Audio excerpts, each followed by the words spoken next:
All right, good morning, everybody. Welcome to Wake Up Call. My name's Kirby Wright. I'm down in from Tennessee this morning, and my job here is just to welcome everybody and kick off this call.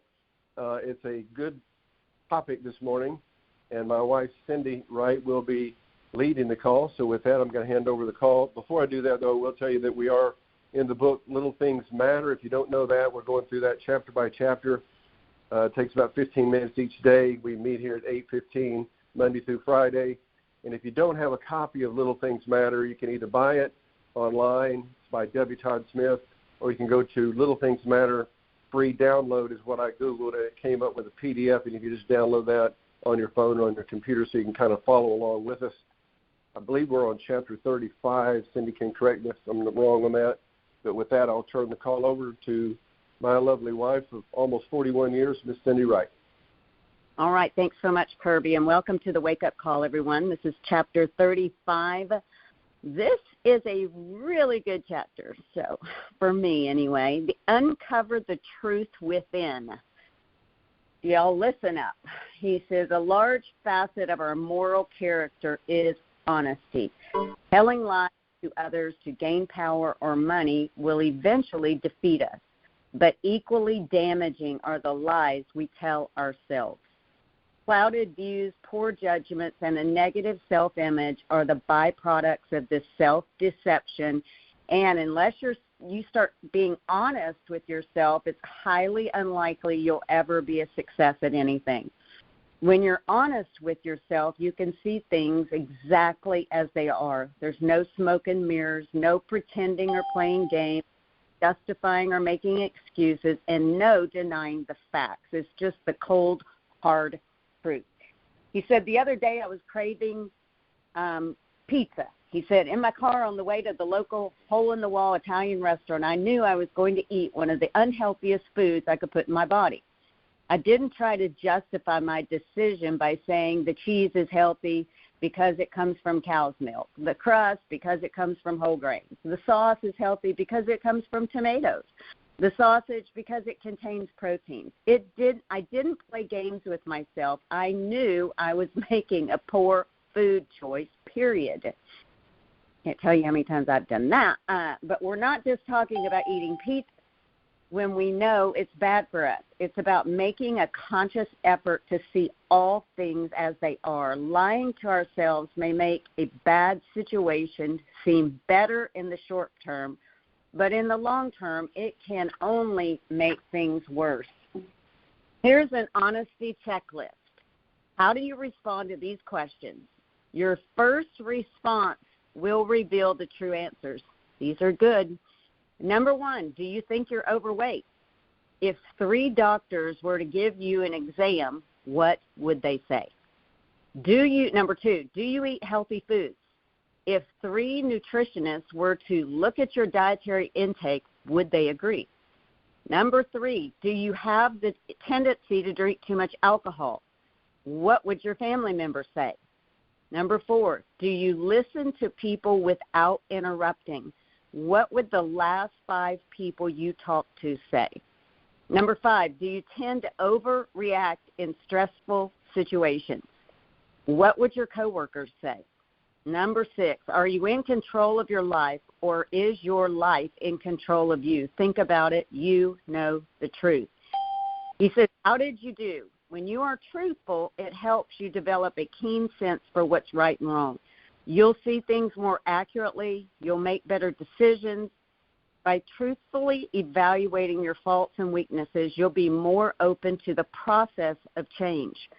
Because I was once honest with myself over the years, it allowed me to refine my craft.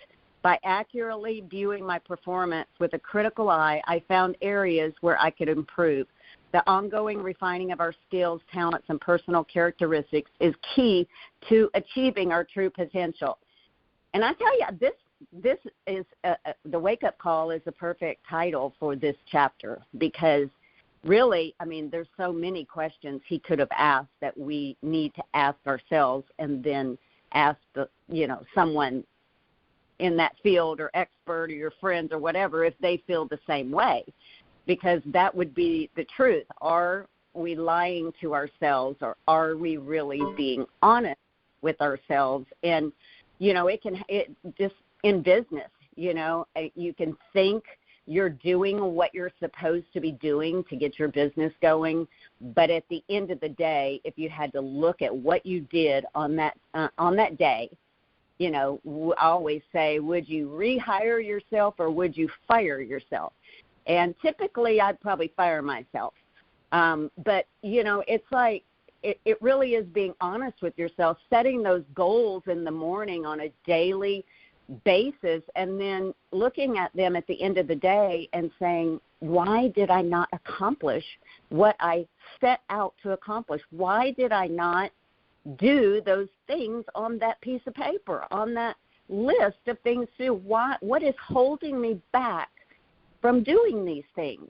And it's really just the lies we tell ourselves. It's procrastination. It's, I'll do it tomorrow. I'll do it later this afternoon. I'll do it whenever. It is just a lie we continue to tell ourselves over and over and over again, and then think it's okay.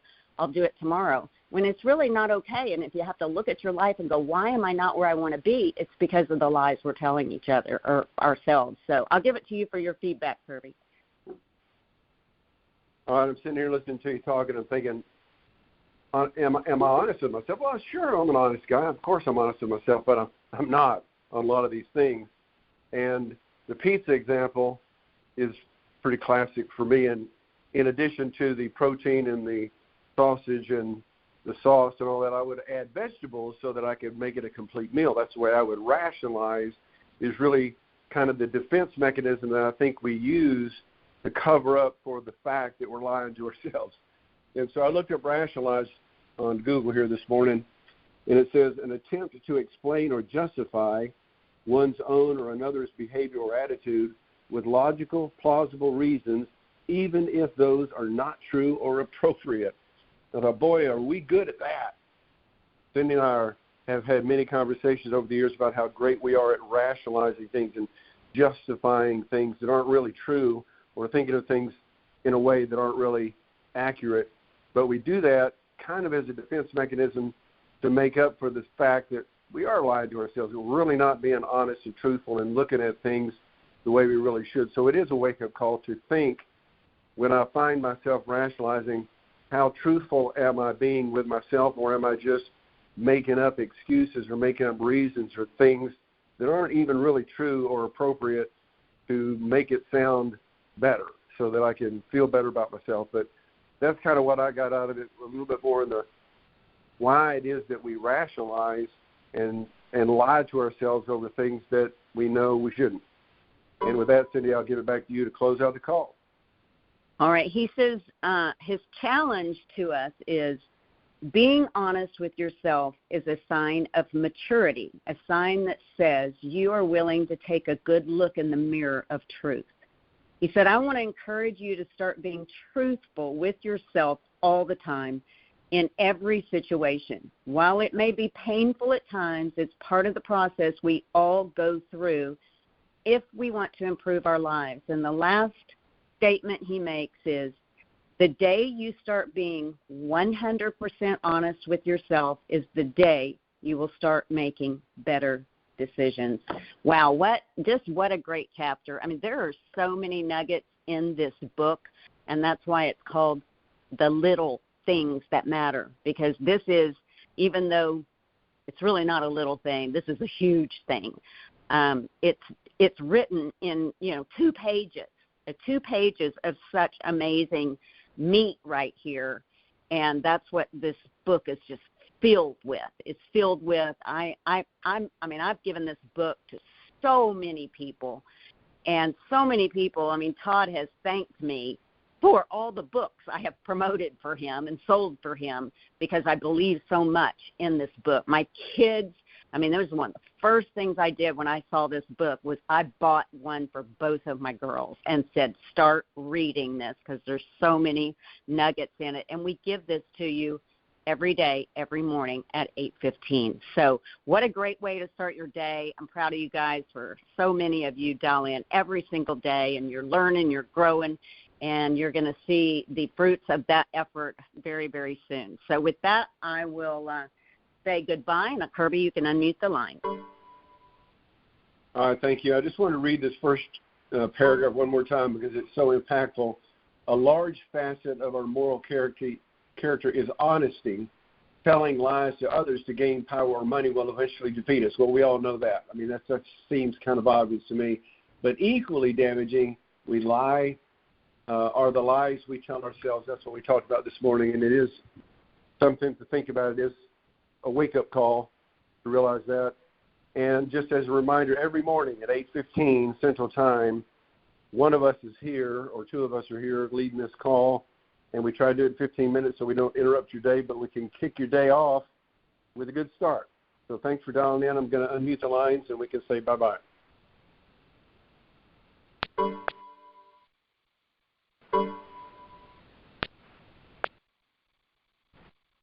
Thank you. Great job. Thank you. Good job. Thank you so much, Kirby.